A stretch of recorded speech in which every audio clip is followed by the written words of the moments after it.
Now, when it comes to an Uttamadhikari, whenever he sees anything, everything becomes an inspiration for him to remember Krishna. Chaitanya Mahaprabhu states that Stavara Jangama Dekhe Na Dekhe Taramurti Sarvatra Haya Nija Ishta Deva Spurti. An Uttamadhikari, such an Uttamadhikari, Stavara Jangama. Stavara means stationary. Jangama means moving. When an Uttamadhikari sees a stationary object or a stationary living entity, which means a plant or a tree. Plants and trees don't move. They are always standing in one location. So they are sthavara. Jangama means moving. All animals, birds, bees, the fishes, human beings, they are all jangama. They are all moving living entities. Sthavara jangama dekhe. When an Uttamadhikari sees either a sthavara, an animate or an inanimate object or a living being, na dekhe taramut, he does not see their form. Oh, this is a man, this is a woman, this is an animal, this is a dog, this is an elephant. He does not see. So what does he see? Sarvatra Nija Ishta Deva Spurti. Everywhere he sees Krishna. That is how Krishna explains in the Bhagavad Gita also. He gives a similar explanation. He says that a person who is on that level, how does he see various living entities? Brahmane Gavihastini, Shuni Chaiva Shvapakecha, Panditaha Samadarshinaha. He sees a very learned, scholarly person who is very well versed in the scriptures, as well as an elephant, a dog, all of these, and a Chandala, a dog eater. He sees all of them equally. An Uttamadhikari, he sees all of them. They are all part and parcel of Krishna. They are all devotees of Krishna. And he sees all of them equally on that platform. Whether it is an animal or it is a human being, he does not discriminate. This is the position of this is the standard of devotion service of an Uttamadhikari. This is the characteristic, the symptom of an Uttamadhikari. Symptom of an Uttamadhikari is anything that he sees, it will remind him of Krishna. A brilliant example of this is of the gopis. The gopis of Vrindavan, they are considered the topmost devotees. The gopis, when Krishna played on the flute in the middle of the night from Vamsivata, all the gopis left their homes, their families, and ran to meet Krishna.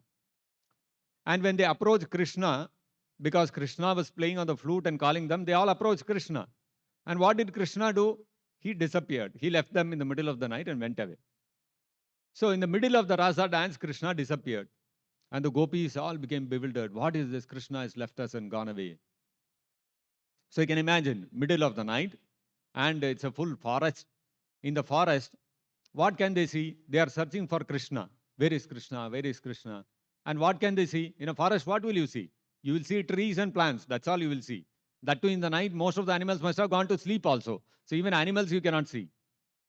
All that they can see are the trees and plants. The gopis, in their intense feelings of separation, when they were searching for Krishna and they were seeing the plants and trees all around, what were they seeing?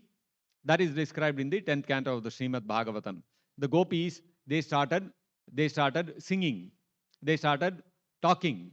So what did they say? The gopis said, Vanalatas Tarava Atmani Vishnum. All these plants and those latas, creepers, and the trees, Taravaha, they said, Atmani Vishnum Vyanjayantiva Pushpa Phaladhyaha. They are filled with Pushpa and Phala. They have a lot of flowers and fruits. They are laden with flowers and fruits. All the trees, the creepers, the plants, all of them that we are seeing. But it looks like they are filled with these fruits and flowers. They are producing so many flowers and fruits. Why? Because Atmani Vishnum Vyanjayanti Iva. Looks like they want to offer all these things to Krishna. And that is why they are laden with so many fruits and flowers. Not only that, Pranata Bhara Vitapa Madhubaraha. Pranata means they are offering obeisances. Bhara, because of the weight of the flowers and the fruits, they are bending down. Why are they bending down? They are bending down Pranata to offer their obeisances to Krishna.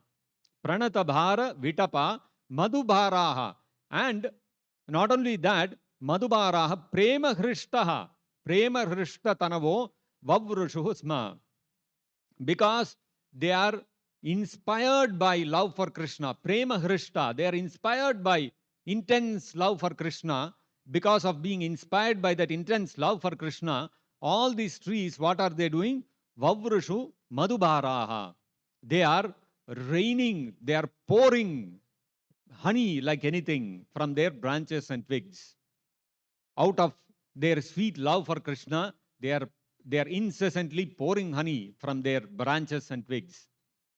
And this is how the gopis saw the plants and the trees. When they saw the plants and trees, they did not see ordinary plants and trees. They were seeing they are also devotees of Krishna. See, they are producing flowers and fruits to offer to Krishna.